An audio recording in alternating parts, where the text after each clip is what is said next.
Welcome to Geopolitical Crossroads, your go-to podcast for in-depth analysis of global events. I'm Dorothy Andrews, and today we're delving into a critical issue shaking the Middle East: recent Iranian strikes in Syria, Iraq, and Pakistan. Joining me is Karim Abbas, a renowned expert in Middle Eastern politics and security affairs. Welcome, Karim. Thank you, Dorothy. It's a pivotal moment for the region, and I'm eager to discuss the intricacies of these events.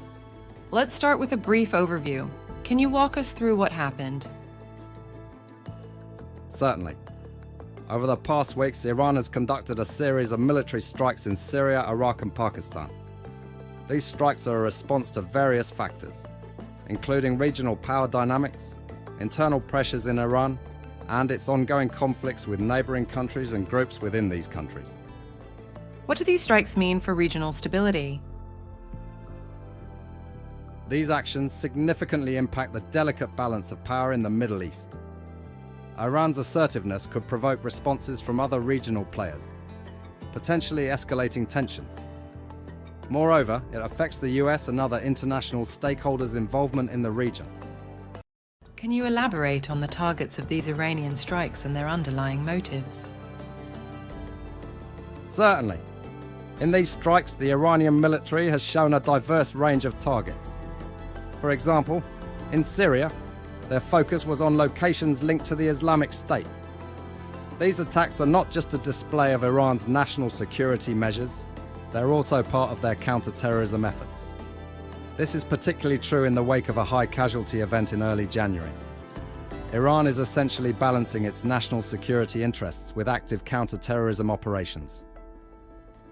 What might be Iran's strategic objectives behind these strikes? Iran's objectives are multifaceted. They include projecting power, retaliating against perceived threats, and signaling to the international community. Domestically, these strikes could be intended to consolidate nationalistic sentiment and distract from internal issues. How has the international community responded?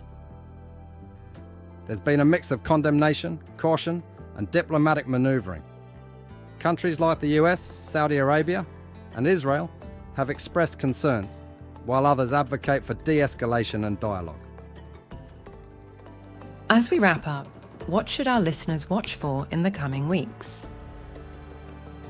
Key indicators include Iran's domestic politics, reactions from other regional powers, any shifts in US foreign policy towards Iran, and potential peace initiatives. Also, watch for any signs of escalating military engagement or conversely diplomatic breakthroughs. Thank you, Karim, for your insightful analysis. To our listeners, thank you for tuning in. Follow us for more updates on this evolving story and other critical global events. This is Dorothy, signing off from Geopolitical Crossroads.